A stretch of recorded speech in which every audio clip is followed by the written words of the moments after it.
Sistem pembelajaran jarak jauh atau belajar online yang diterapkan sejak terjadinya pandemi COVID-19 membuat banyak siswa-siswi di Kabupaten Musirawas jenuh saat belajar daring.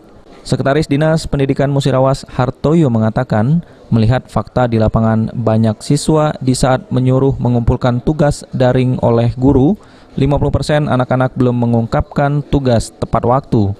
Karena banyaknya jumlah siswa yang kebingungan belajar daring atau online.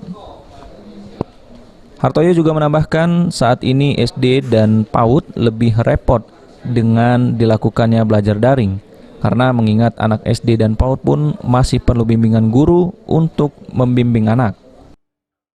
Fakta di lapangan sebenarnya anak-anak maupun guru juga sudah banyak yang jenuh sih, anak-anak apalagi kan dengan belajar online terus-terusan itu juga ada kejenuhan, mungkin agak ada stres juga.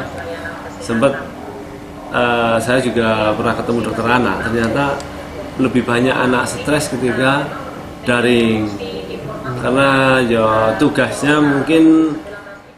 Saat ini ada 61 sekolah saja yang boleh belajar daring sesuai dengan surat yang sudah diedarkan oleh Dinas Pendidikan Musirawas. Dan tidak semua sekolah bisa belajar tatap muka karena mengingat Musirawas saat ini masih zona orange. Adi Arianza, PAL TV.